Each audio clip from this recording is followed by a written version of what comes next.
नमस्कार, बहुत स्वागत है आपका इंडिया लीगल में। मैं हूँ राजश्री, आपके साथ एक बेहद संवेदनशील मसले के साथ आज आपके सामने हूँ। आमतौर पर इसकी चर्चा आपने कई बार सुनी होगी, लेकिन अब इस पर गंभीर चर्चा की जरूरत है। जी हाँ, पिछले दिनों जांच एजेंसियों के कुछ ऐसी कार्रवाई जिसके कारण विपक्ष एक बार फिर से सियासी प्रतिशोध के आरोपों को लगाता दिखा है, उसी पर आज हम चर्चा करेंगे। प्रवर्तन निदेशालय या ईडी ने मनी लॉन्ड्रिंग मामले में दिल्ली के मंत्री और आम आदमी पार्टी के नेता सत्येंद्र जैन को गिरफ्तार किया। इसके कुछ ही दिनों बाद सोनिया और राहुल गांधी को नेशनल हेराल्ड मामले के संबंध में एक समन भेजा गया, जिसमें उन पर धन के दुरुपयोग का आरोप लगाया गया। इन कार्रवाई के बाद विपक्ष एक बार फिर से केंद्रीय जांच एजेंसियों के सियासी इस्तेमाल का आरोप लगाने लगा है। केंद्रीय एजेंसियों द्वारा जिन विपक्षी नेताओं की जांच की जा रही है, उनकी सूची वैसे लंबी है। इन एजेंसियों को भ्रष्टाचार के मामलों की जांच करना तो जरूरी है, लेकिन जब से जांच ज्यादातर विपक्षी नेताओं तक ही सीमित हो जाए तो मामला संदिग्ध लगने लगता है। हालांकि इन एजेंसियों द्वारा जो जांच की जाती है वो भी लंबे सालों तक लंबित रहती है और आरोपों को दबाव के तौर पर भी इस्तेमाल किया जाता है। ऐसे आरोप हमेशा सत्ताधारी दल पर विपक्ष लगाता आया है। इसी बीच सत्ताधारी दल के कुछ नेता जिन पर घोटालों और भ्रष्टाचार में शामिल होने का आरोप रहता है, वे जांच की आंच से बचे रहते हैं। ये भी कहा जाता है कि यदि आप सत्ता की गंगा में नहा लें तो तमाम जांच से बच सकते हैं। ये भी उदाहरण हमें खासकर कुछ नेताओं के मद्देनजर हाल फिलहाल में देखने को मिला। इन हालातों में विपक्ष ये हमेशा आरोप लगाता है कि जांच का एजेंडा सियासी प्रतिशोध रहता है।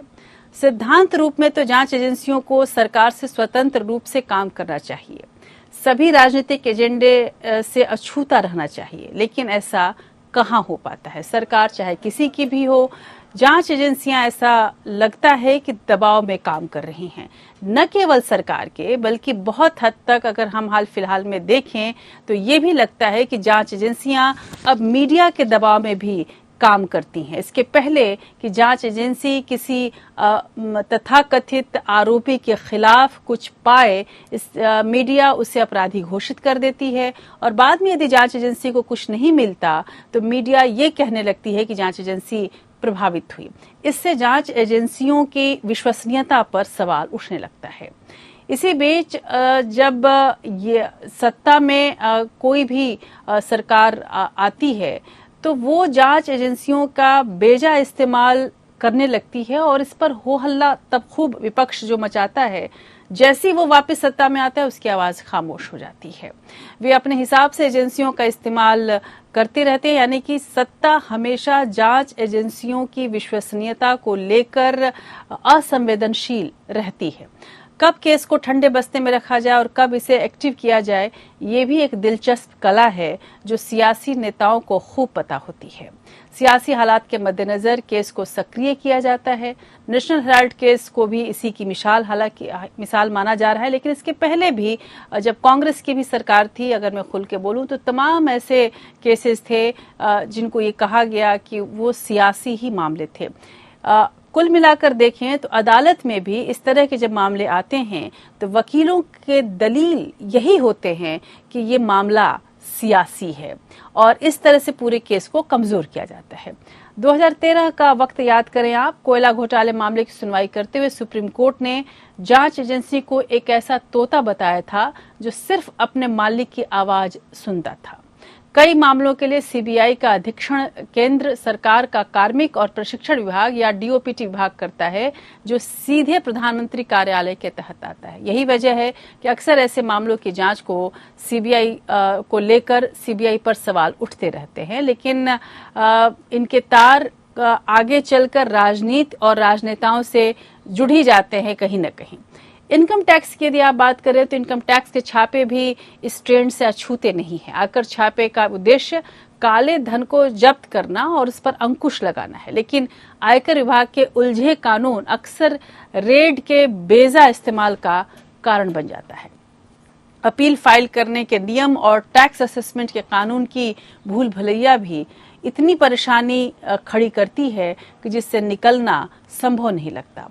सत्येंद्र जैन मामले में जिस तरह से पूरा मामला सामने आया है, आप पार्टी की यही सबसे मुख्य दलील है कि टैक्स के कानूनों को जानबूझकर आरोपी को शिकंजे में रखने के लिए इसका दुरुपयोग किया जाता है।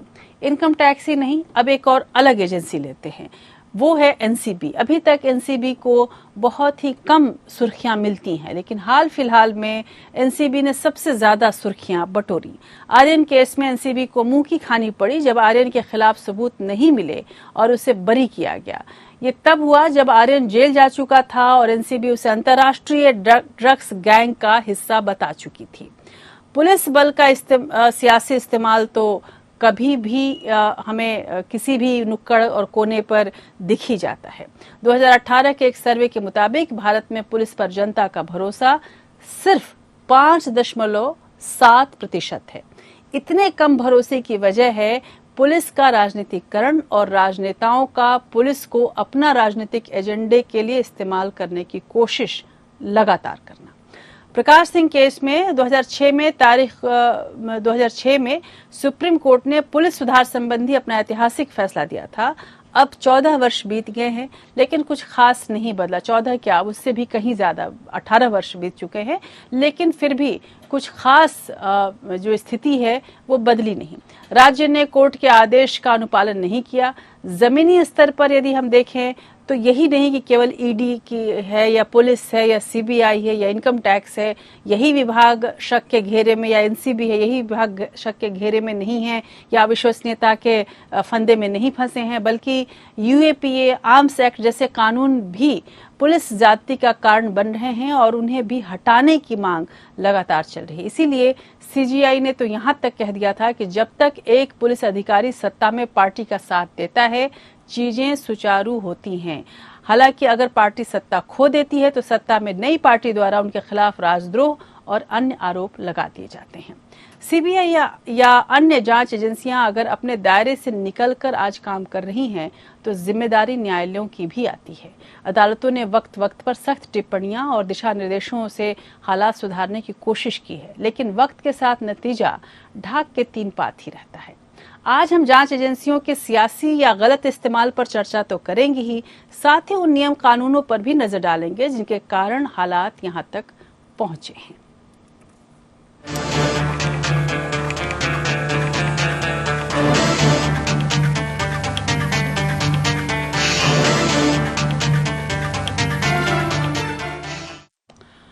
तो चर्चा शुरू करते हैं और हमारे साथ एक बेहद खास पैनल जुड़ा है। हालांकि इंडिया लीगल में हम कानूनी पहलू को ज्यादा ध्यान में रखते हैं, लेकिन एजेंसियों का सीधा रिश्ता आम लोगों से भी होता है। इसलिए हमने इन्हीं एजेंसियों से जुड़े हुए उन सशक्त आवाजों को आज अपने पैनल पर लिया है, जो इस पूरे मामले की गहराई को भी समझते हैं, इसकी संवेदनशीलता को भी समझते हैं। हमारे साथ जुड़े हुए हैं जीके पिल्लई, पूर्व गृह सचिव हैं, डीपी सेमवाल साहब जुड़े हैं हमारे स्टूडियो से, पूर्व principal commissioner income tax, CBDT में टैक्स पॉलिसी और लेजिस्लेशन का विशेष अनुभव रहा है इनका।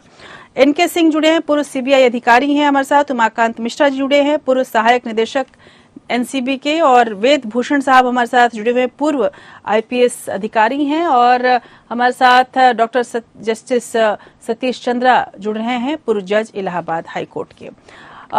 इस बेहद खास पैनल से सबसे पहले mister Pillai, I will come to you. All along there are cases of misuse of central agencies like ED, CBI, now NCB as well, for settling political courses. As a former Home Secretary, how do you see this political use of investigating agencies? See, I believe that, you see, all these agencies, the head of these agencies are bound by the rule of law and the Constitution. So if you see that these agencies are, let me put it this way, are either misusing the law or if I may call it, they are using it for political purposes, if you want to make it explicit, then they should be hauled up in the court when it is taken to the court. If you do something which is totally illegal action, then you have to face the consequences for that illegal action, because you are depriving somebody else's personal liberty or his freedom to move. Sir. His personal, sometimes in the case, it can be an arrest without any facts available. And then the concerned head of the agency or the concerned officer who takes that decision would have to be held accountable. And that accountability really comes that he has to then face the consequences of perhaps even being sent to jail. Sir. I think the first really, what should I say, change will really come about if the agencies who do misuse the law, their heads are actually sent to jail for even for 24 hours. Sir. Then they will not do this again.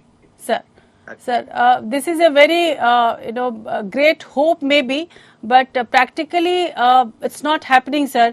और खासकर अगर मैं N K Singh ji आपके पास आऊँ, जो जांच एजेंसियों के दुरुपयोग की बात सबसे पहले शुरू हुई, पुलिस को छोड़ने तो सीबीआई जैसी जांच एजेंसी जो कि बहुत ही मजबूत एक एजेंसी थी, वहीं से मामला शुरू हुआ। और वो सीबीआई जिसके अगर उसकी जांच शुरू हो जाती थी तो हर आरोपी की रूह कांप जाती थी, उसको सुप्रीम कोर्ट ने तोते का पिंजरा तक कहा। अब अगर ऐसी स्थिति आप देखते हैं तो किस तरह से लेते हैं, खासकर अगर हम पिछले 40 साल की बात करें तो पिछले 40 साल से जो विभिन्न समितियां हैं बार बार ये कह रही हैं कि सीबीआई का अलग अधिनियम बनाया जाए, परंतु कोई सरकार आज तक इस पर ध्यान नहीं दे चुकी है। शायद सभी को सीबीआई का ऐसा ही स्वरूप ठीक लगता है जिसमें जब चाहे उसका दुरुपयोग या सदुपयोग कर लिया जाए। संसद की एक स्थायी समिति ने 2007-8 में संस्तुति भी की थी कि सीबीआई के विधिक आधार और पर्याप्त संसाधन उपलब्ध कराए जाए, लेकिन मामला जस का तस है। क्या आपको लगता है कि ये हास्यास्पद नहीं है कि आज भी सीबीआई 1946 के कानून पर चल रही है और ये बड़ी वजह है कि ऐसी सशक्त एजेंसियों का दुरुपयोग हो रहा है? आपने ठीक ही कहा है। मिस्टर पिल्लाई एक बहुत ही डिस्टिंग्विश्ड ब्यूरोक्रेट रहे हैं और मैं उनकी बात को सुन रहा था, लेकिन सॉरी, उन्होंने जिस तरह से इसको रखा है ये बड़ा कॉम्प्लिकेटेड मामला है। देखिए, मैं सीबीआई में 10 साल काम किया। मैं सीबीआई में इमरजेंसी के पहले गया, इमरजेंसी के दरमियान में भी गया, फिर उस समय भी जनता पार्टी सरकार जब आई उस समय भी था, जब बीपी सिंह की सरकार थी उस समय भी था। तो मैंने सीबीआई का उतार चढ़ाव देखा है। मैं कह सकता हूँ 2 चीजें मैं कहूँगा। नंबर 1, सीबीआई का गोल्डन पीरियड था जबकि लाल बहादुर शास्त्री, जिनको आप इनका फाउंडर कहा जा सकता है, 1963 में सीबीआई का निर्माण किया गया। और जब वो होम मिनिस्टर थे और जब वो प्राइम मिनिस्टर थे तो सीबीआई का गोल्डन पीरियड था, क्योंकि पॉलिटिकल अथॉरिटी जो उस समय की थी वो सीबीआई को निष्पक्ष और एक कॉम्पिटेंट एजेंसी जो करप्शन से के विरुद्ध संघर्ष कर सके, उसका इन्वेस्टिगेशन कर सके, ऐसी सीबीआई चाहती थी। और वो उनको सहयोग मिला मिस्टर एलपी सिंह आईसीएस और बीपी कोहली जो पहला डायरेक्टर सीबीआई है। ये दोनों के सहयोग से लाल बहादुर शास्त्री ने इनका निर्माण किया और सीबीआई को एक निष्पक्ष एजेंसी बनाने का प्रयास किया और काफी हद तक सफलता मिल भी गया। लेकिन सीबीआई को पहला धक्का लगा जबकि इमरजेंसी आया।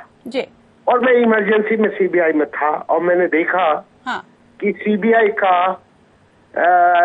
में किस तरह पॉलिटिकल इंटरफेरेंस प्रारंभ हो गया बुरी तरह से। बहुत सारे गलत काम हुए, उसमें एक ये भी था कि इनकम टैक्स और सीबीआई का दुरुपयोग किया।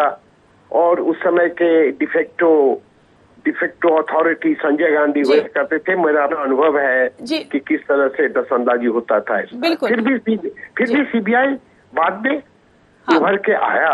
मोरारजी की सरकार आई, चौधरी चरण सिंह होम मिनिस्टर थे, तो वो लोग सीबीआई के मामले में पूछा करते थे, दखल देते थे, लेकिन हम लोग जब उनको सही बात बता देते थे मोरारजी देसाई को, तो हम लोग की बात को सुनते थे और गलत काम करने के लिए बातें नहीं करते थे। यही चीज हमने बहुत हद तक बीपी सिंह के सरकार में भी देखा। लेकिन इसके डार्क पीरियड भी हुए, इमरजेंसी। जी, लेकिन आज की स्थिति में इनके मैं मुझे 2 मिनट का समय दे दें तो मैं आपको सारा बात उसको समझ कर दूंगा। जी। तो आज की स्थिति यही है कि आज कोई भी ऐसा नहीं है जो एक निष्पक्ष सीबीआई चाहता है जी। पॉलिटिकल क्लास नहीं चाहता है, ब्यूरोक्रेसी जो है वो काफी बाधक है इस मामले में सीबीआई को निष्पक्ष करने में। तो ये तो तय है कि पॉलिटिकल जिसको बोला जाए मिसयूज हो रहा है इस तरह की बड़ी एजेंसी का। इसके पहले कि मैं वेद जी के पास जाऊंगी, क्योंकि शुरुआत अल्टीमेटली वहीं से हो जाती है, या जिसको कहा जाए 360 का ये पूरा जो सर्किल है वो पूरा होता है। ये मामला पुलिस से शुरू होता है, फिर पुलिस पे आके रुकती है। लेकिन इस बीच 2 और एजेंसियां हैं जिनका दुरुपयोग भी हो रहा है और आजकल काफी चर्चा में। डीपी सेमवाल जी हमारे साथ हैं। डीपी सेमवाल जी, सीबीआई का दुरुपयोग हमने देखा, पहले भी देखा, इनकम टैक्स का और पुलिस का जिसको कहा जाए दुरुपयोग हमेशा ग्राउंड पर दिखता रहता है और पुलिस का दबाव भी हमें साफ साफ पे दिखती रही है। लेकिन इनकम टैक्स के की जो एजेंसी है आजकल जिस तरह से चर्चा में है, आप ईडी को लें, इनकम टैक्स डिपार्टमेंट को लें, जिस तरह से कहा जा रहा है कि ये भी स्कोर सेटल करने की कोशिश हो रही है खासकर पॉलिटिकल पार्टीज के द्वारा, कौन से ऐसे मामले हैं जिनके तहत ये रास्ते निकाल लिए जाते हैं कि दूसरों पर दबाव बनाया जाए इन एजेंसीज के द्वारा? देखिए, इनकम टैक्स डिपार्टमेंट का या इनकम टैक्स एक्ट में जो पावर्स हैं उनके मिसयूज होने का जहां तक प्रश्न है, हमारी नज़र में उसका इम्प्लीमेंटेशन का तरीका ऐसा है कि एक ही केस में उसको बड़े लंबे समय तक, क्योंकि यहाँ केसेस बहुत लंबे समय तक चलते हैं और उसको लंबे समय तक मिसयूज होते रहना बहुत आसान नहीं है। किसी केस में भी इनकम टैक्स की रेड जब होती है, उसको सर्च एंड सीजर एक्शन कहते हैं, तो उसके लिए एक सेटिस्फेक्शन बनाना होता है। जो ऑफिसर उस पे काम करता है किसी केस पे, वो या तो कोई मुखबिर उसमें होता है, वो आकर के बताता है कि इस केस में इस तरह से टैक्स का इवेजन होता है, इसमें इस तरह से इतनी प्रॉपर्टीज हैं जो इनकी बैलेंस शीट में नहीं है, और उस आधार पर जो अधिकारी होता है निदेशालय में, वो फिजिकल जाकर के उन जगहों की तहकीकात करता है और देख करके सब तरह से अपने को कन्विंस करके वो एक नोट तैयार करता है जिसको सेटिस्फेक्शन नोट कहते हैं। तो वो सेटिस्फेक्शन नोट जब बनता है वो अपने से बड़े अधिकारी को देता है, सह निदेशक को देता है, और उससे ऊपर जो निदेशक होता है डीआई इन्वेस्टिगेशन अपने को पूरी तरह से जब उस इंफॉर्मेशन के ठीक होने का आधार सही तरह से परख लेता है तो अपने डायरेक्टर जनरल के पास ले जाता है, और डायरेक्टर जनरल और डीआई फिर उस केस को सर्च के लिए या रेड के लिए अपनी सहमति इन राइटिंग देते हैं, और उसके आधार पर जो ऑथराइजेशंस बनते हैं जिसको आम भाषा में वारंट कहते हैं, अलग अलग प्रेमिसेस के अलग अलग जगह के, एक जगह जाना हो तो एक जगह और 100 जगह जाना है तो 100 जगह के वारंट्स अलग अलग बनते हैं, और कई अधिकारी जाकर के कई जगह उसको सर्च करते हैं। सर्च में सब जगह छानबीन होती है, छानबीन करके मटेरियल इकट्ठा किया जाता है और फिर उसी डायरेक्टरेट में वो आता है। अब इस बीच में जो टैक्स पेयर है जिसके यहाँ की सर्च हो रहा है, और जिसमें आपके हिसाब से या जो इंफॉर्मेशन आपके पास है या जैसा पब्लिक को लग रहा है कि उसका एजेंसी का मिसयूज हो रहा है, जो टैक्स पेयर है वो अदालत में भी जा सकता है। हमारे सामने जब मैं इन्वेस्टिगेशन में 3 साल रहा था तो हमारे एक केस में जो दिल्ली हाई कोर्ट है अपना, उसमें जो बड़े सीनियर वकील थे उनके घर पे रेड हो गया था। तो उनके घर पे रेड हो गया था तो उनको नागवारा गुजरा कि हमारे घर पे रेड कैसे हो गई, तो वो अदालत में चले गए, उन्होंने रिट फाइल कर दी। रिट फाइल की तो कोर्ट ने कमिश्नर अपॉइंट कर दिया अपना, एक एडवोकेट कमिश्नर, और एडवोकेट कमिश्नर फिर इनकम टैक्स डिपार्टमेंट में आकर के उन्होंने कहा साहब आप अपने सेटिस्फेक्शन नोट की फाइल दीजिए। वो पहला किस्सा था इस तरह का, ये हुआ था अर्ली 90s में, 1991 में, जिसमें हमें लगा कि अदालत से इस तरह की छानबीन हो सकती है। तो वो सेटिस्फेक्शन नोट और फाइल वो से देना पड़ा। तुरंत उनको लेकिन देना यहाँ पड़ा। पर सिमोल जी, यहाँ पे एक और मसला है जो मैं देख रही थी कि जो आयकर विभाग के जो कानून है, हाँ जी। खासकर रेड या भ्रष्टाचार को लेकर जो कानून है, अगर हम नया प्रत्यक्ष कर संहिता अगर देखें 1961, भ्रष्टाचार से हमारा कम मतलब है, क्योंकि हम तो भ्रष्टाचार की इनकम भी टैक्स कर लेते हैं। जी बिल्कुल। हमारा जो वो तो वो काले धन से मतलब है हमारा। जब मैं ये पढ़ रही थी इस विषय पर, क्योंकि मैं इसी एक्सपर्ट तो नहीं हूँ, पर मैं इस पे जानकारी इकट्ठा कर रही थी, तो मुझे बहुत एक इंटरेस्टिंग केस मिला जो जम्मू कश्मीर हाई कोर्ट में आया था, जिसमें एक स्मगलर ने ये दिखाया कि ये इतना पैसा हमने अधिकारियों को रिश्वत दी। बिल्कुल ठीक और बात है। इनकम टैक्स ने उसको भी असेसमेंट कर लिया, क्या ठीक है, ये इसका कुल मिलाकर इसने इतना प्रॉफिट कमाया, और उस आधार पर टैक्स उसने दे दिया है। तो उसमें उसने इनकम टैक्स ने उसको अपराधी नहीं माना था। स्मगलिंग का मामला अलग चला होगा, भ्रष्टाचार का अलग, इनकम का मामला अलग, इनकम का मामला अलग था। बहरहाल, लेकिन फिर भी अगर हम देखें तो 1961 के आयकर अधिनियम की जो तुलना अगर हम करते हैं, तो ये काफी जटिल है, और इसमें कोई शक नहीं कि इसकी जो व्याख्या है वो एक्सपर्ट्स ही कर सकते हैं, और वो व्याख्या बहुत हद तक मैनुअल समझ, एक कोई स्टैंडर्ड व्याख्या नहीं है इसकी वजह से कहीं दबिश डालना हो या कहीं रेड करना हो, वो रास्ते ज्यादा आसानी से खुल जाते हैं, और आम लोगों की पहुंच से चूंकि ये बाहर है, तो आपको नहीं लगता है कि इसमें दुरुपयोग के चांसेस बढ़ तो जाते ही हैं, हो नहीं हो एक अलग मसला है, पर बढ़ जाते हैं।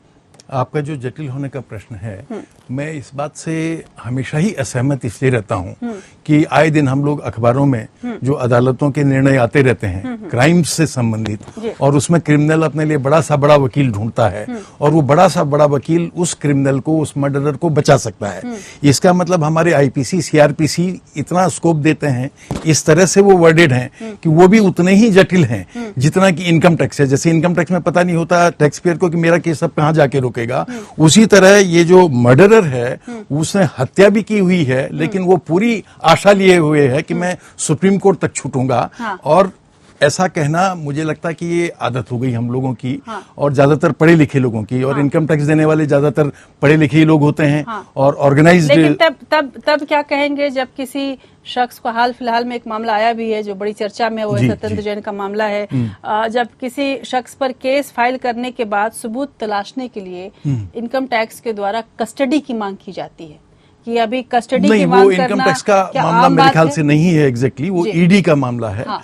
और ईडी और इनकम टैक्स थोड़ा, ईडी स्ट्रिक्टली एनफोर्समेंट एजेंसी है, और इनकम टैक्स एक हिसाब से एडजुडिकेटिंग क्वासी जुडिशियल अथॉरिटी है। इनकम टैक्स में जो, लेकिन अगर हम समझने की कोशिश करें ईडी की तरफ से भी, तो क्या आपको लगता है कि ये सही बात है कि आपको सबूत तलाशने के लिए आप कहें कि नहीं हमें कस्टडी की जरूरत है, या इसको बहुत हद तक हम ये मान लें, जैसा ही कहा जा रहा है कि ईडी वगैरह का दुरुपयोग हो रहा है और ये लोगों को तंग करने के किया जा रहा है? आपने व्यक्तिगत केस का नाम लिया है, कोई बात नहीं, मैं उस केस को नहीं भी संज्ञान में लूं, मैं इसको एक उदाहरण के तौर पर ही लूं, क्योंकि जिस तरह का पढ़ने में आता है, और जितनी गुत्थियां उस केस में भी इन्वॉल्व्ड हैं, कि उसमें फॉल्स एंट्री है, और फॉल्स एंट्री अब कानून में भी डिफाइन हो गई है, और फॉल्स एंट्री में कई एंटिटीज आते हैं जिनके थ्रू पैसा इधर से उधर जाता है और उसको घुमाया हुआ जाता है, और उसी वजह से उसको मनी लॉन्ड्रिंग कहते हैं।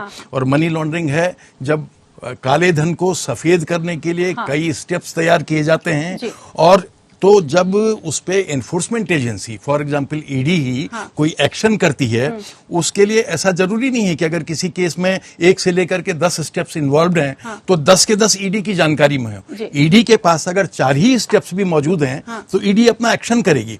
लेकिन जब आदमी इधर से जिस पे एक्शन हो रहा है वो अदालत में चला गया, और अदालत में चैलेंज करता है कि मेरे केस में तो ये नहीं है, ये नहीं है, तो ईडी उस पे अपना, अल्टीमेटली ये अदालत पे बात है, अदालत अपने को कन्विंस करने के लिए समय देती है। बिल्कुल। जस्टिस चंद्रा, हमने अभी तक तो 4 एजेंसियों की बात कही है।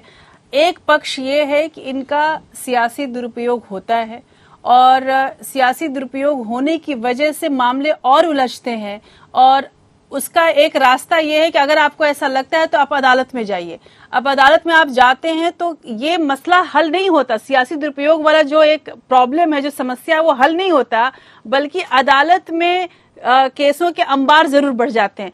किस तरह से आप इस पूरे मामले को देखेंगे और अपनी टिप्पणी देंगे? देखिए, आपने काफी अच्छी भूमिका में बताया है कि क्या इन एजेंसियों का रोल रहा है और कैसे दुरुपयोग हो रहा है। जी। मैं सेमवाल साहब की ही बात से पकड़ता हूँ, उनकी बात पकड़ता हूँ और वहीं से शुरू करता हूँ। जहाँ तक इनकम टैक्स का सवाल है, इसमें सिर्फ अनडिस्क्लोज इनकम आती है जी। इसमें कोई क्राइम नहीं है। इसमें अनडिस्क्लोज इनकम का ही वो देखते हैं कि भाई आपने टैक्स दिया नहीं दिया। अगर अनडिस्क्लोज इनकम है तो उसका आप टैक्स दे दें, पिनल टैक्स दे दें। 158 BC के अंदर जो है पहले उस टाइम में रेड होती थी और उसके बाद सर्वे भी होता था 133 के अंदर और वो देखते थे। लेकिन इसके अंदर एक प्रॉब्लम ये आती है कि आपने कभी कोई डेटा इकट्ठा करके देखा है कि इनकम टैक्स डिपार्टमेंट का अल्टीमेट कन्विक्शन रेट क्या रहा है या कितना वो सक्सेसफुल रहा है।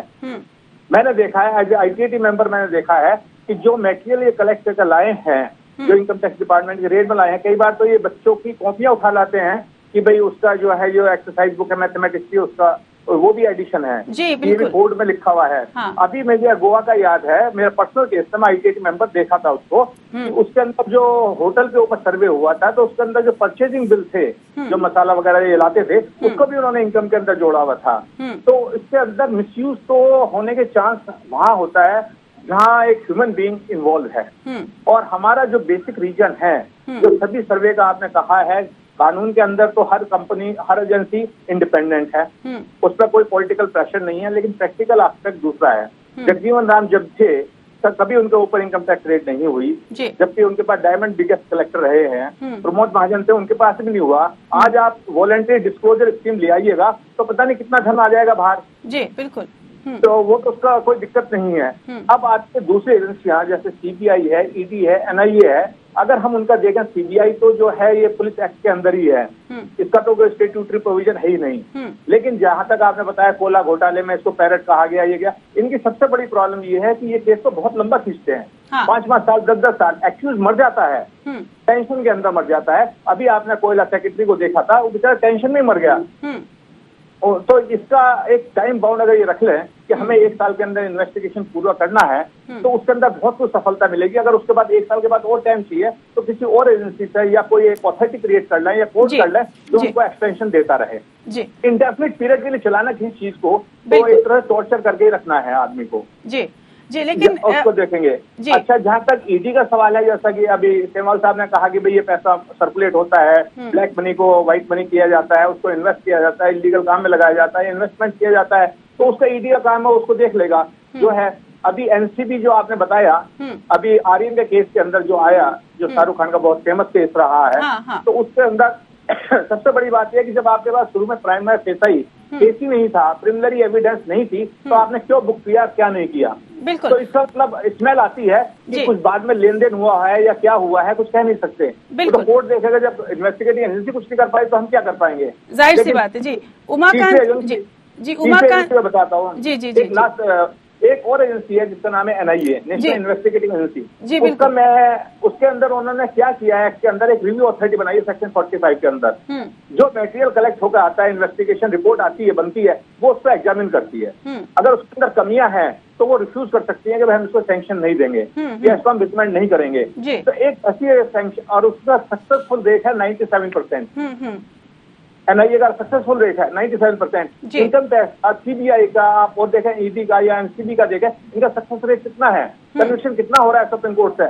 अगर वो आप देखेंगे तो कुछ पाएंगे कुछ गड़बड़ है। तो इसके लिए मेरा तो सजेशन ये है, सजेशन दे रहा हूँ मैं आपको, आप डिस्कशन में तो कुछ भी कहेंगे कि भाई ये तो है ही, प्रैक्टिकल एस्पेक्ट है ही है। अब जब इंदिरा गांधी थी तो कमलापति त्रिपाठी जी ने उठाई थी कि भाई ये नहीं हो सकता, तो उनके यहाँ रेड हो गए रातों रात एल्यूमिनियम फैक्ट्री पे, और पता लगा कि उन्होंने कहा बिजली का बिल ही नहीं दिया। तो ये तो चलता आया है और चलता रहेगा। दुरुपयोग कह लो उसको, या जो भी है पॉलिटिकल पार्टी उसको यूज करेगी। और उसका रीजन तो अब और ज्यादा बढ़ गया है। तो हमारा बीजेपी गवर्नमेंट उस टाइम में अपोजिशन में थी और वो उसको तो कहते थे कांग्रेस ब्यूरो ऑफ इन्वेस्टिगेशन तो करते थे। आज कांग्रेस वाले भी बीजेपी को कहते हैं। तो पॉलिटिकल इसका चलता रहेगा और चलता रहा है। इसका दुरुपयोग कहना चाहो और दुरुपयोग कह लो, या उसको इन्फ्लुएंस करना चाहो। लेकिन मेरा सजेशन ये है कि एक तो आप हर एजेंसी के अंदर एक रिव्यू अथॉरिटी बनाए, जो उनका जो इन्वेस्टिगेशन आ रहा है उसको मॉनिटर करें, उसमें एक्सटेंशन दें, 1 साल का दें या दें। अगर वो सेटिस्फाइड नहीं है तो उसके अंदर वो उसको रिफ्यूज करते हैं कि भाई इसमें हम परमिशन नहीं दे सकते, प्रोसिक्यूशन। तो एक तो इसके अंदर ही करें। दूसरा ये है कि जो एजेंसी कोई भी हो, नाम कुछ भी रखे, चलेगी ह्यूमन बींग्स है ना, तो ह्यूमन रिसोर्सेज को आप अच्छी तरह से सिलेक्ट करें।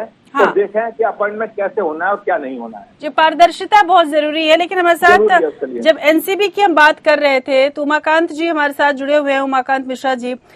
एनसीबी एक ऐसी संस्था है उमाकांत जी जो हाल फिलहाल में, जिसको मैं कहूँ तो बड़ी कलरफुल तरीके से सबके सामने आई, क्योंकि इसमें हाई प्रोफाइल केसेस जोड़े गए और बॉलीवुड एक तरह से पूरी तरह से ट्रेंड ही चल गया कि बॉलीवुड जो है, जितने सितारे हैं वो सब नशे में लिप्त है।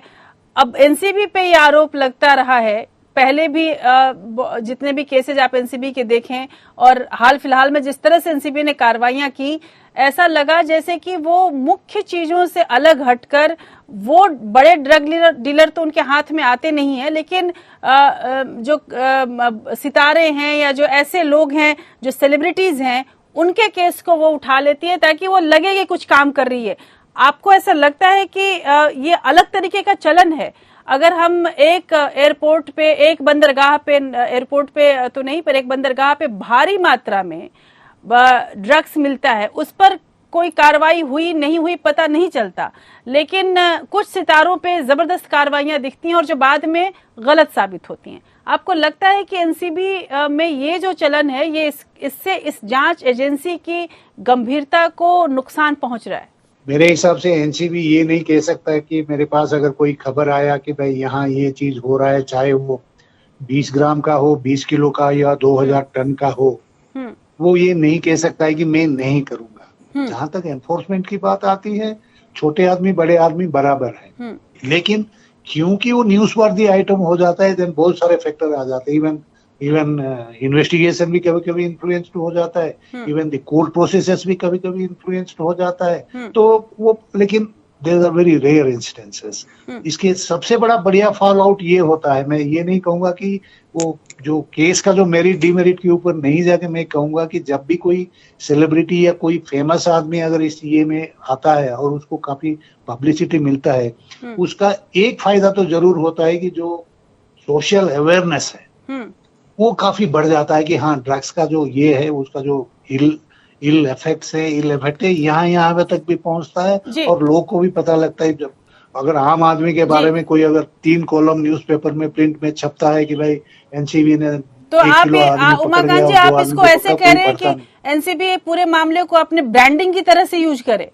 बहरहाल ये शायद ये बात हर किसी को समझ में नहीं आया, लेकिन एक और मसला है इसी से, उसके बाद मैं वेद जी से भी सवाल करूंगी कि पिछले दिनों एनसीबी के महानिदेशक एसएन प्रधान ने एजेंसी के कामकाज की समीक्षा की थी और वो रिपोर्ट मेरे पास है और उसमें उन्होंने निर्देश ये दिया था कि अधिकारी जो हैं वो केवल बड़े नशीले पदार्थों के मामलों और उससे जुड़े हुए ड्रग डीलर्स पर अपना ध्यान केंद्रित करें। छोटे कंज्यूमर जो हैं, जिसको आपने कहा कि 20 ग्राम और 20 किलो में एनसीबी के लिए फर्क नहीं है, उनका ये कहना है प्रधान साहब का कि जो छोटे कंज्यूमर्स हैं उन पर पुलिस को कार्रवाई करने दे। इसे आप कैसे देखते हैं? क्या इससे छोटे कंज्यूमर्स की जो फजीहत होती है, जो उनके साथ जबरदस्ती होती है, उस पर लगाम लगेगा? हाल फिलहाल में जिस तरह से हमने रिया चक्रवर्ती का मामला देखा, अगर मैं नाम भी लूं तो आरएन केस मामला देखा, जिस तरह से मामले मीडिया में आए और ट्रायल हुआ और टीआरपी के लिए मीडिया वालों के बीच जबरदस्त जंग हुई, उन सब चीजों पर एक तरह से लगाम लगेगा और एनसीबी की विश्वसनीयता और ज्यादा बढ़ेगी, आपको लगता है?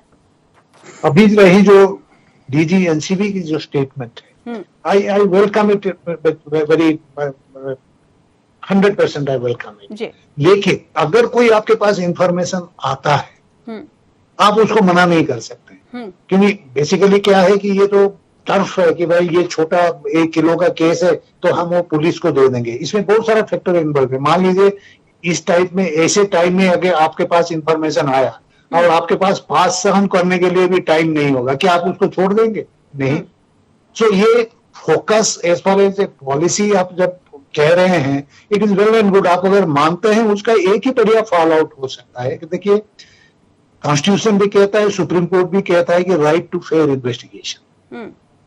आप और एक बात नोटिस किया होगा, डीजी साहब ये स्टेटमेंट देने से पहले जब आर्यन खान के बारे में चार्जशीट नहीं हुआ, उन्होंने एक statement I quite liked it.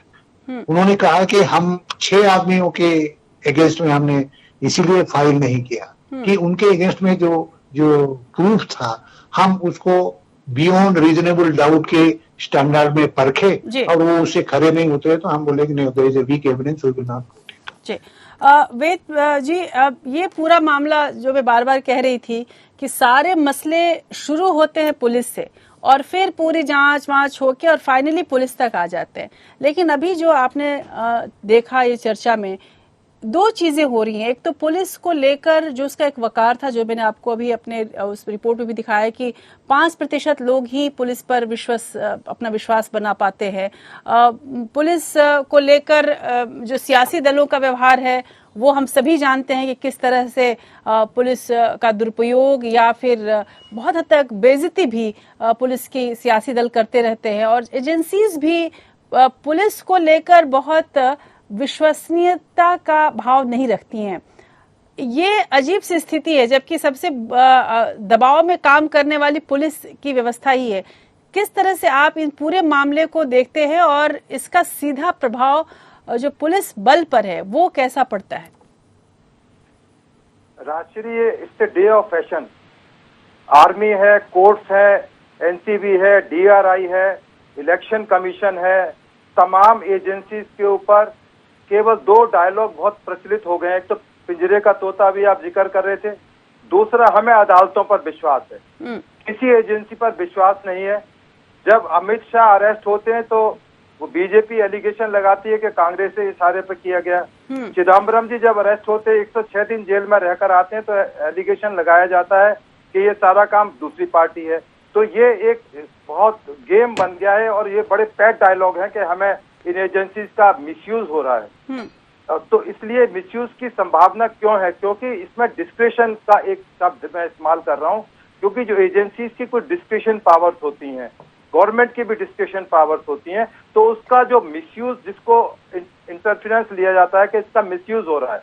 आप देखिए कोटा का कानून बना, मीसा बना, मकोका है, टाडा है, तमाम बहुत सारे कानून इस क्रम के अंदर बने, आफ्शा है जो आर्म फोर्सेस के J&K और नॉर्थ ईस्ट स्टेट्स में। तो ये बड़ा डिबेट का टॉपिक रहा है। कुछ कानून को स्क्रैप करना पड़ा है, कुछ अदालतों ने बहुत सारे जजमेंट दिए, चाहे जोगिंदर कुमार वर्सेस स्टेट है, अनिश कुमार जजमेंट है, बहुत सारे जजमेंट्स आए। ये एक सतत प्रक्रिया है, इसमें सुधार की हमेशा गुंजाइश रहती है और गुंजाइश सारी एजेंसी करती हैं, अदालतें भी रेक्टिफिकेशन करती हैं उसके लिए। परंतु केवल ये कह देना कि इसका केवल मिसयूज होता रहा, क्योंकि सारी एजेंसीज के लिए एक SOP है, एक गाइडलाइंस है, कानून है एंड अबव ऑल कोर्ट्स हैं। तो सारी इन्वेस्टिगेशन को सुपरवाइज करती है। जो भी FIR दर्ज होती है उसका सारा का सारा अंत जो है वो अदालतों के अंदर होता है। तो अदालतों की भी जिम्मेदारी है कि वो देख पाएं, और जहां अदालतें देखती हैं कि मिसयूज ऑफ लॉ है, अभी दिल्ली का ही धौला कुआं का एनकाउंटर था, वो फेक पाया गया, अदालत ने किस तरह से ड्रैकोनियन तरीके से पुलिस वालों को जेल भेजा, और बहुत सारे एग्जाम्पल है, भी हैदराबाद रेप केस का हुआ था। ये जो आप डिस्कस कर रहे थे अभी चैनल पर, तमाम जो हमारे पैनलिस्ट हैं वो आप जो पब्लिक इंपॉर्टेंस के केसेज हैं वो डिस्कस कर रहे थे। यदि एक आम जनता का जिससे पुलिस के वास्ता पड़ता है, जो आप अभी रेट बता रही थी, कन्विक्शन रेट या ट्रस्ट का जो आपने अभी 5% का जो आंकड़ा दिया, क्योंकि ये पुलिस एक पब्लिक लाइफ से जुड़ा हुआ डिपार्टमेंट है, हर छोटी छोटी चीजों के लिए पुलिस के पास जाना पड़ता है। अब चूंकि उसमें डिस्क्रिशन पावर बहुत है, अब आप देखिए कि SC/ST एक्ट था, किस तरह से रैम्पेंट यूज किया गया एक पर्टिकुलर पार्टी द्वारा यूपी के अंदर। मैं उस डिबेट में नहीं जाना चाहता है एज ए पुलिस ऑफिसर। मैं आता हूँ, एक डाउरी से रिलेटेड कुछ कानून को हमने चेंज करने की कोशिश की, क्योंकि जितने हमारे कानून हैं, जितना CBI के हैं, चाहे इनकम टैक्स के हैं, तमाम वो ब्रिटिश हायरार्की की देन है जी। तो जो कानून में हमने बदलाव भी किए तो वो इनसफिशिएंट थे। बाद में उसी डाउरी के जो रैम्पेंट अरेस्ट, किसी की भी FIR में नाम आ गया, पकड़ के जेल में डाल दिया। बाद में सुप्रीम कोर्ट ने उसके लिए एक प्रॉपर गाइडलाइंस बनाई और आज बिल्कुल वो ठीक चल रहा है। तो एकदम से ये कह देना कि सारी एजेंसी जो है उनका तमाम का मिसयूज हो रहा है, क्योंकि जहां मैलिशियस प्रोसिक्यूशन आता है, मैलिशियस प्रोसिक्यूशन के अगेंस्ट में कोर्ट ने कंपनसेशन अवार्ड किए हैं कि आपकी गलती थी और आपकी लायबिलिटी है। लेकिन वेद जी, ऐसा नहीं है कि हमने ये कहा कि ये केवल मिसयूज ही हो रहा है, मिसयूज भी हो रहा है, इसको हमें ध्यान रखना पड़ेगा। और आखिर इसको कैसे रोका जाए? G K. Pillai, you have heard my all panelist, but my question to you is now we want some solution. What options are open to an officer if he is forced by the government to follow orders which is politically motivated or anyhow it's motivated? What is the option for an officer? There is a general, insofar as the general law and order is concerned, there is a slight, it's a slightly more, shall I say, closer relationship, because the government of the day is responsible for a law and order situation. But in the case of the investigation into particular crimes and so on, and that is where the real issue comes. The officer must have the full responsibility, and if he finds that his arms are tied by any direction of the central government or the state government, as the case may be, he is duty bound to ignore those, Sir. record those in writing, and if in spite of that he is then, say, I'm just saying, the officer is then, the investigating officer or the person in charge is then transferred by the state government or the central government to put, shall I say, a more pliant officer, that is where the officer should have the right to go to the court and say, this is what I was doing this investigation, this is what I put in writing, and as a result of which I am now being transferred out, and the court should be able to intervene immediately to stay that and to allow that officer to conduct his investigation independently and autonomously in accordance with the law. Sir, इनके सिंह जी, एक तो उपाय ये है कि एक तो किस तरह से अधिकारी कर सकता है, वो कोर्ट जा सकता है, ये अदालत का दरवाजा खटखटाना तो एक अंतिम उपाय के तौर पर हम जानते ही हैं। लेकिन सीबीआई को लेकर अगर हम बात करें तो सीबीआई की स्वायत्तता बढ़ाने की जो थोड़ी बहुत कोशिशें हुई हैं विदेश की, वो भी कोर्ट की तरफ से ही हुई है, सुप्रीम कोर्ट ऑफ इंडिया की तरफ से हुई हैं। क्या आपको लगता है कि इससे थोड़ी सुविधा मिलेगी, जब ये भी कहा जा रहा है कि जो सीबीआई निदेशक का पद है वो संवैधानिक पद बनाया जाना चाहिए और ताकि वो किसी के नीचे नहीं आए, अभी तक जो चयन की प्रक्रिया है उसको बदलना चाहिए। क्या आपको लगता है कि इसे ज्यादा स्वायत्तता देने से या इसके चीफ का जो पद है वो संवैधानिक बनाने से इस तरह की शिकायतों पर लगाम लग सकती है? देखिए, सीबीआई में सुधार हुए हैं, जैसे पुलिस रिफॉर्म के भी आदेश सुप्रीम कोर्ट के हुए थे, मैं भी उसमें को पिटिशनर था प्रकाश सिंह केस में, तो मैं जानता हूँ, तो वो इम्प्लीमेंट नहीं हो रहा है। जहाँ तक सीबीआई का बात है, मैं अपने अनुभव से कह रहा हूँ, मैं पिल्ले साहब के बात से बिल्कुल सहमत हूँ कि इन्वेस्टिगेशन ऑफ क्राइम जहाँ तक प्रश्न है, वहाँ पर कोई भी पुलिस अधिकारी पॉलिटिकल अथॉरिटी के गलत आदेश को पालन करने के लिए बाध्य नहीं है, और वो कह सकता है पोलाइटली और फर्मली कह सकता है ये मैं नहीं कर सकता हूँ। मैंने अपने अनुभव से कह रहा हूँ, मैं सेंकिट केस कर रहा था और उस समय के प्राइम मिनिस्टर या लॉ मिनिस्टर का दबाव मेरे ऊपर आया और मैंने कहा कि मैं ऐसा नहीं कर सकता हूँ, और मुझे ओवरनाइट सीबीआई से बाहर कर दिया गया। मैं सुप्रीम कोर्ट तक गया ये लड़ाई लेकर, पहले ट्रिब्यूनल में गया, वहां मैं हार गया, फिर सुप्रीम कोर्ट गया, लेकिन वहां भी हमको सफलता नहीं मिली। लेकिन ये रास्ता बहुत कठिन है, लेकिन मैं सहमत हूँ कि ये करना पड़ेगा, ये स्टैंड आपको लेना पड़ेगा कि मैं ये इलीगल काम नहीं कर सकता हूँ। कोई भी पुलिस अधिकारी, खास करके टॉप ऑफिसर्स या सीबीआई ऑफिसर, ये कभी भी गलत इलीगल ऑर्डर क्राइम के इन्वेस्टिगेशन के मामले में उसका पालन करना, ये भी एक बहुत बड़ा क्राइम है। जहाँ तक सीबीआई में सुधार का प्रश्न है, देखिए कुछ सुधार हुए हैं और नहीं भी हुए हैं। अब जैसे सीबीआई के डायरेक्टर को संवैधानिक पद बना, जिसका मतलब क्या होगा? व्हाट संवैधानिक? It can't be a constitutional post means what?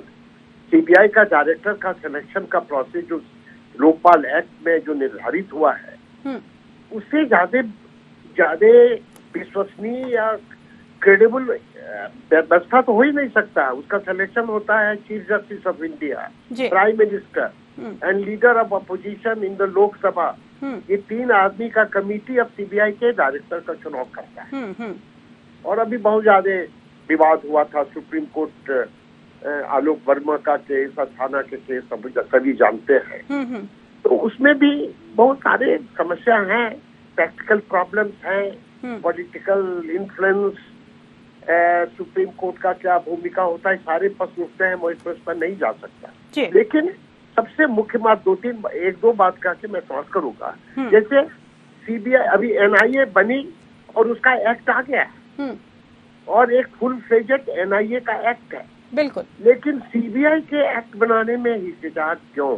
क्योंकि कोई भी लोग कौन चाहते हैं कि सीबीआई एक निष्पक्ष और एजेंसी के रूप में काम करे जी। अभी तक सीबीआई जो है वो पुराने 1946 डीएसपी एक्ट के तहत काम कर रहा है जी, बिल्कुल। अच्छा, दूसरा सीबीआई के डायरेक्टर का या ईडी के डायरेक्टर का पद 2 साल का फिक्स टर्म दिया गया, अब उसको बिल्कुल वाटर डाउन कर दिया जी, क्योंकि अब उसको कर दिया गया कि not 3 years but it can be extended up to 5 years, 1 year every time. तो ये तो प्लायबल बना दिया जी। 1 साल तुम अच्छा काम करो तो हम 1 साल का और देंगे।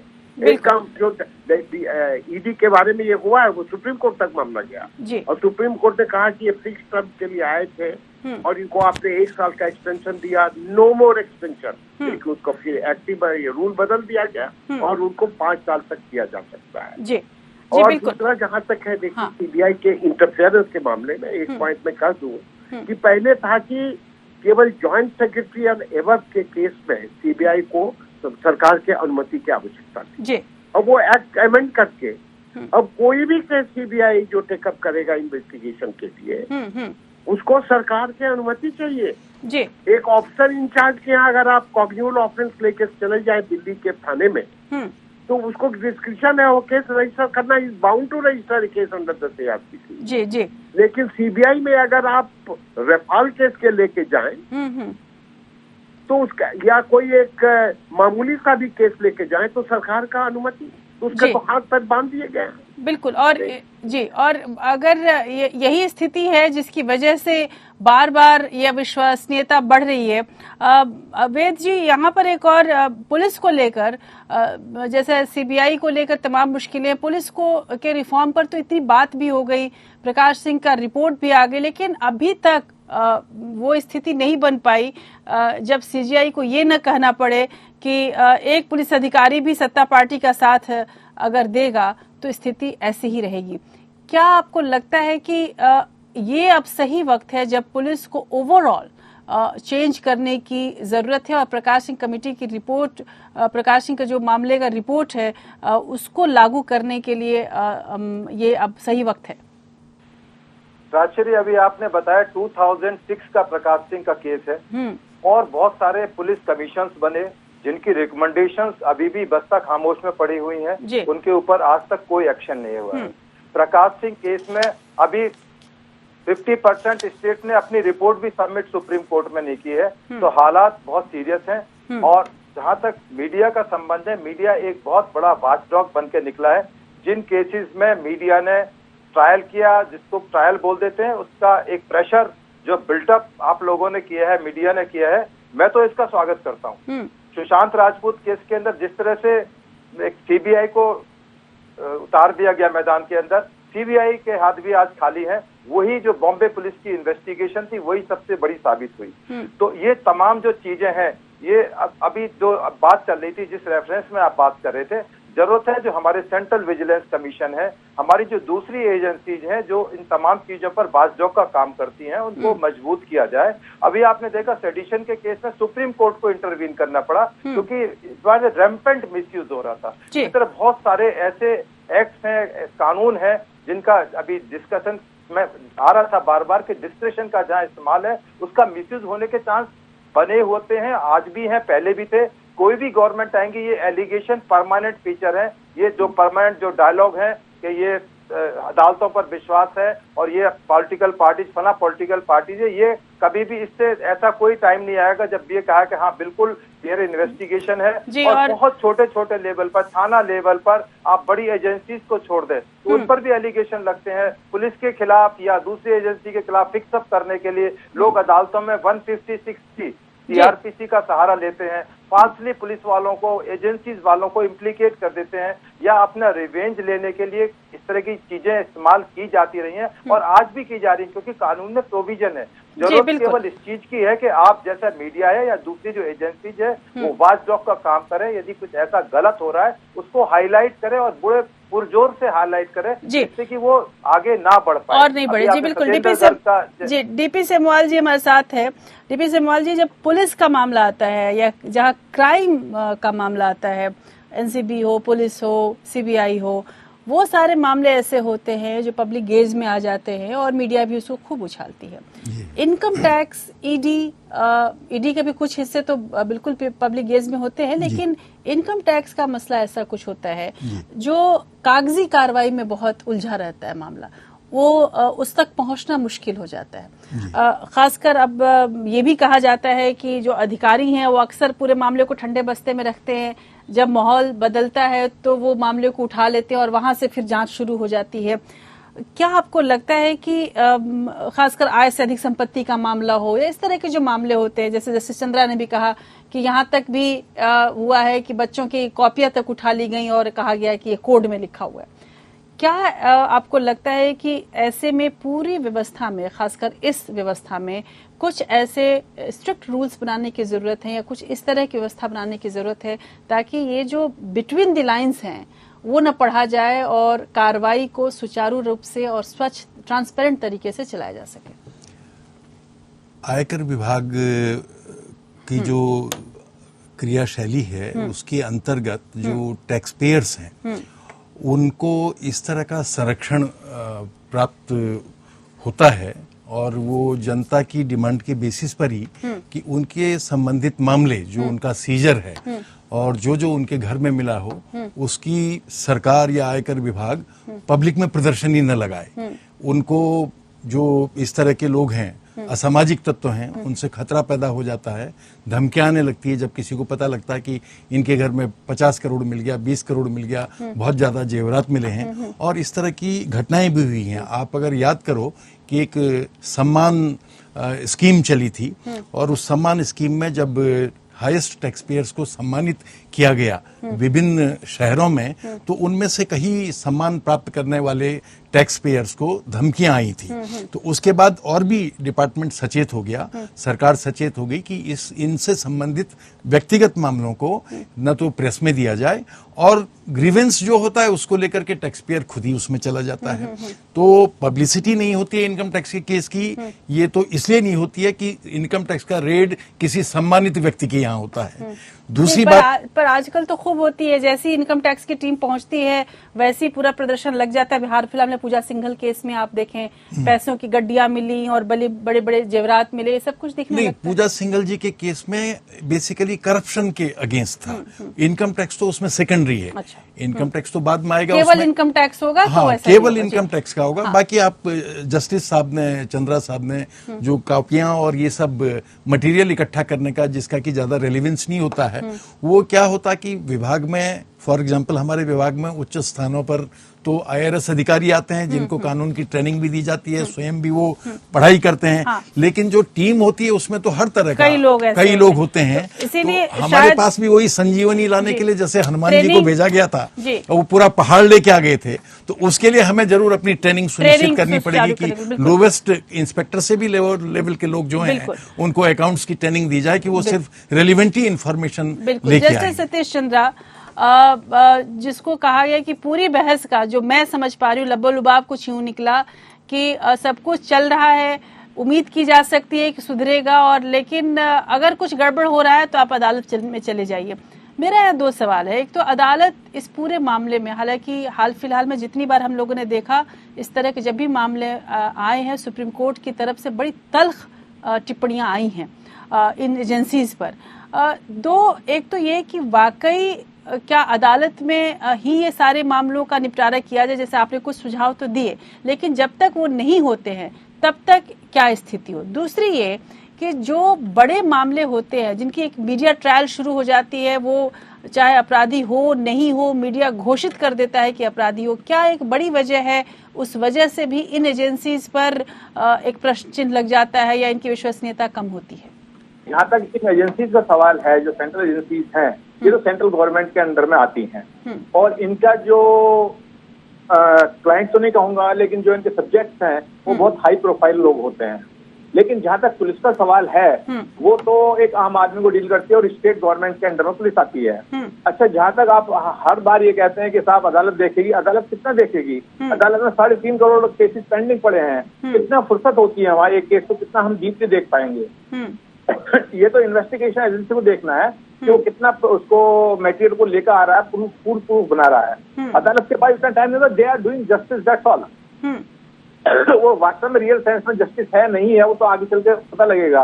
लेकिन दोनों पार्टीज को पता होता है कि व्हाट इज ट्रूथ, लेकिन सर जज को पता नहीं होता कि व्हाट इज ट्रूथ। उसको ट्रेस करना होता है और उसी के हिसाब से लिखना होता है जी। तो इसके अंदर ये है। लेकिन मेरा मानना ये है कि अगर इसको आप कम करना चाहते हैं, अदालत के ऊपर बोझ कम करना चाहते हैं, तो आप अपना ह्यूमन रिसोर्सेज जो है उनको आप देखिए। फॉर एग्जाम्पल, अभी हमारे को पैनलिस्ट ने कहा था कि जब आपका सीबीआई के डायरेक्टर का सिलेक्शन होता है तो उसमें सीजीआई, लीडर ऑफ पोजीशन और प्राइम मिनिस्टर बैठते हैं। उनके पास टाइम कहाँ है कि इतने डिटेल में पढ़ पाए? Why are not including 2 expert जो सर रहे हैं, उस लाइन के लोग रहे हैं, उनको एक्सपर्ट बनाकर रखिए ताकि उसको गो थ्रू कर सकते हो। लेकिन वो नहीं करेंगे। आप प्राइम मिनिस्टर से आप कितना एक्सपेक्ट करेंगे? वो कितने फाइल पढ़ पाएगा? और या सीजीआई कितना कर देख पाएगा? लीडर ऑफ पोजीशन कितना कर पाएगा? उसको सुनेगा भी कौन? तो ये सारे ह्यूमन रिसोर्सेज देखना है। अच्छा, जहाँ तक पुलिस का और अदर का है, तो ये ह्यूमन रिसोर्सेज पर ही हमेशा आता है। कैसे लोग ऐसे मिलते हैं? अभी आप देखें दिल्ली आईजी एयरपोर्ट पर जो हमारा लॉकर है जिसके अंदर चीज गोल्ड रखते हैं, वो ब्रास में बदल दिया जी। तो उसमें तो ह्यूमन रिसोर्सेज पे डिपेंड करता है। अब पंजाब पुलिस है, वो दिल्ली के बीजेपी को लीडर को उठा के ले जाने लगी। यूपी में देखें पुलिस का यूज हो रहा है। तो ये तो हमेशा से होता आया, होता रहेगा। और जो हमारे जो को पैनलिस्ट ने कहा है, ये तो स्टैंडर्ड टर्मिनोलॉजी हो गई है। ये तो कि इसका मिसयूज हो रहा है। एक मीडिया के ऊपर भी बात करना चाहूंगा। जहाँ मीडिया ट्रायल हो जाता है वहाँ बेल तो मिलना मुश्किल है ही है। तो मीडिया ट्रायल, हर कोई जज भी या कोई भी नीचे का जो जुडिशियल ऑफिसर है वो घबराता है कि मीडिया ट्रायल हो गया, इसको देनी नहीं है। अच्छा, आपने देखा नूपुर तलवार के केस के अंदर कुछ भी नहीं मिला और अल्टीमेटली इलाहाबाद हाईकोर्ट ने उसको छोड़ दिया और सरकार के पास इतना मटेरियल नहीं था कि उसकी अपील भी कर सके। लेकिन that was only media trial. जो उस आदमी को, एक्यूज को जो है, पूरी फैमिली को, पति को जेल के अंदर रहना पड़ा 6 महीने। तो ये तो मीडिया ट्रायल की वजह से होता है ना। और मीडिया ट्रायल में भी क्या ह्यूमन रिसोर्सेज या ब्लैकमेलिंग नहीं होती? खूब होती है। जिसको छलवाना वो छलवा लीजिएगा आप केस को जी।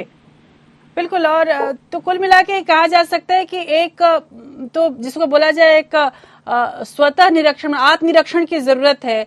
और तमाम जो एजेंसीज हैं, अगर इनको अपनी विश्वसनीयता बरकरार रखनी है तो बहुत हद तक इंटरनल चेंज की जरूरत है। और साथ में अदालत जिस तरह से एक्टिव रहती है इन पूरे मामलों पर, कहीं और ज्यादा एक्टिव हो तो ज्यादा स्थिति सुधर सकती है। बहुत बहुत शुक्रिया आप सबों का मेरे साथ इस बहस में जुड़ने के लिए। और इसमें कोई शक नहीं कि एक ऐसी समस्या है जिसे पल भर में नहीं निपटाया जा सकता, नहीं इसका हल बस एक कार्यक्रम के द्वारा ढूंढा जा सकता है, लेकिन एक सतत प्रयास किया जा सकता है। और अगर इन एजेंसीज के ताकत का एहसास, अभी जैसे इसी चर्चा में हनुमान जी की चर्चा आई, तो जैसे भगवान हनुमान को खुद अपनी ताकत का एहसास नहीं था, वो जामवंत ने कराया और जब तब उन्हें पता चला कि वो लंका पार कर सकते हैं। इन एजेंसीज को अपनी ताकत और जिम्मेदारी दोनों का एहसास जिस दिन हो जाएगा, उस दिन इन एजेंसीज पर जो ये आक्षेप लगते हैं वो भी खत्म होंगी। इनकी वजह से, इनके काम करने के तरीके की वजह से जो अदालतों में केसेस का दबाव बढ़ता जा रहा है वो भी कम होगा। हम इसी उम्मीद में रह सकते हैं। ये कब होगा ये कहा नहीं जा सकता, लेकिन उम्मीद पर दुनिया कायम है। तो इसी उम्मीद में आज इंडिया लीगल में इतना ही। अगले हफ्ते हम फिर आपके सामने होंगे एक अन्य विषय के साथ। नमस्कार।